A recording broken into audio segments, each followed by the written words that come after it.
Where are you? Poland. Poland.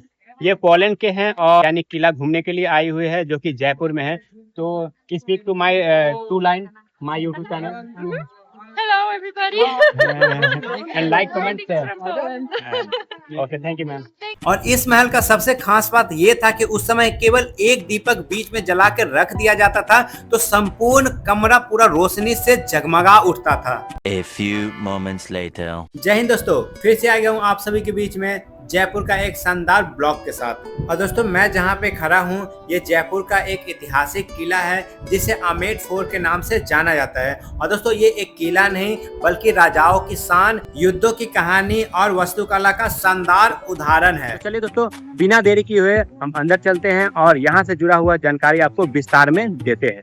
और दोस्तों आपको बता दूं कि इस किले का जो निर्माण किए थे उनका नाम मान सिंह था और ये जो मेरा दोस्त है इसका भी नाम मान सिंह ही है। तो चलिए दोस्तों किला के अंदर चलते हैं और आपको जानकारी देते हैं। तो जैसे आप किला के समीप आएंगे तो आपको ये खूबसूरत झील देखने को मिलेगा जिसे मावठा झील कहा जाता है। और इस झील के वजह से किले के अंदर ठंडी ठंडी हवा जाती थी, साथ ही उस समय पानी का किल्लत महसूस नहीं होता था, इसलिए झील का उस समय निर्माण हुआ था। तो दोस्तों अब मैं आपको बता दूं कि इस किले का देख रेख और सुरक्षा कहाँ से होता था। ये जो आप किला देख रहे हैं यहीं से इस किले का देख रेख और सुरक्षा का ध्यान रखा जाता था। अब चलिए आप सभी को किला के अंदर लेके चलते हैं और आपको यहाँ के बारे में आप सभी को बताते हैं। अब मैं आपको यहाँ का दरवाजे का विशेषता बताता हूँ। ये जो आप देख रहे हैं दरवाजे ये मोटे लकड़ी और साथ ही लोहा को मिलाकर बनाया गया था जिससे कि दुश्मन भी इसे भेद न पाए। और इसी प्रकार से कई यहाँ पर गेट बने हुए हैं और उसका अलग अलग नाम है, सूरज पोल, गणेश पोल और जलेब चौक गेट। इसी प्रकार से सभी गेट का नाम अलग है तो सभी का काम भी अलग था।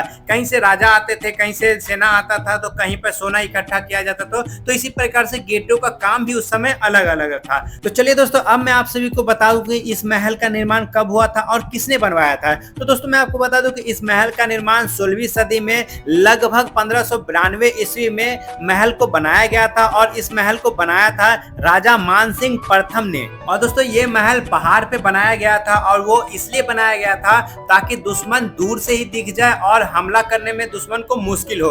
और इस महल में राजा मान सिंह अपने सपरिवार के साथ रहते थे। तो चलिए दोस्तों इस किले के अंदर एक हमाम है जो कि दीवान एक खास के उत्तरी दिशा में स्थित है जो कि हम लोग के भाषा में इसे स्नान घर कहा जाता है। और दोस्तों ये वो स्नान घर था उस समय जहां पर राजा और उनके परिवार स्नान वगैरह, विश्राम वगैरह, मालिश वगैरह सभी चीज किया करते थे इसी स्नान घर में।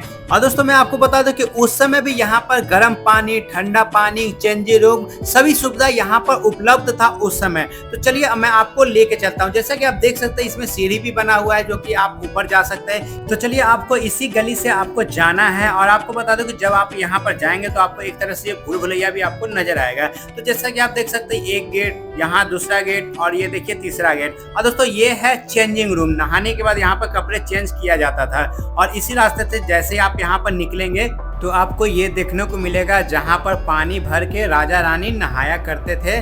तो इसे हम लोग की भाषा में अभी स्विमिंग पूल कहते हैं। तो उस प्रकार से यहाँ पर बनाया गया था। तो दोस्तों यहीं से जब बाहर निकलेंगे तो यहाँ पर ये जो आप देख रहे हैं ये वो स्थान है जहाँ पर ठंडा पानी उस समय जमा करके रखा जाता था। और इसके जस्ट बगल में दोस्तों एक और इसी प्रकार से है और इसके अंदर गर्म पानी चिमनी के सहायता से करके रखा जाता था। तो चलिए दोस्तों अब यहाँ से हम बाहर आपको लेके चलते हैं और आपको दिखाते हैं इस किले का सबसे सुंदर महल जिसे शीश महल के नाम से जाना जाता है। तो दोस्तों ये जो आप देख रहे हैं यही वो शीश महल है। तो क्या आप लोग जानते हैं कि इसे शीश महल क्यों कहा जाता है? अगर आप लोग जानते होंगे तो कमेंट में जरूर बताइएगा, वरना मैं तो बताऊंगा ही। तो दोस्तों इस महल को शीश महल इसलिए कहा जाता है क्योंकि आप देख सकते हैं कि दीवार पर छोटे छोटे जो कांच का आपको लगा दिख रहा होगा और यह हजारों के मात्रा में चारों तरफ से लगा हुआ है जिसके कारण इसे शीश महल के नाम से जाना जाता है। और इस महल का सबसे खास बात ये था कि उस समय केवल एक दीपक बीच में जला के रख दिया जाता था तो संपूर्ण कमरा पूरा रोशनी से जगमगा उठता था।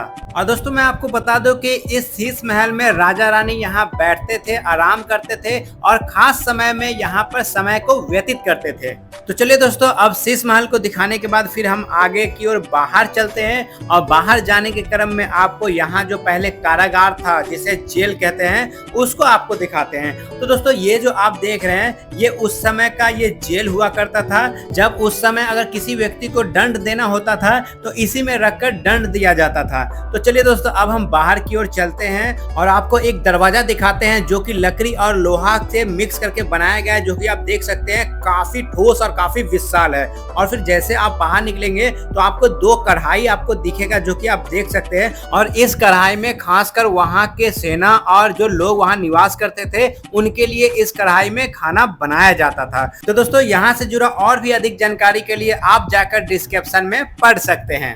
तो दोस्तों, इसी के साथ आमेर किला का संपूर्ण वीडियो यही समाप्त होता है। फिर आप सभी से मिलते हैं यही के नेक्स्ट ब्लॉग में। तब तक के लिए बाय, जय हिंद।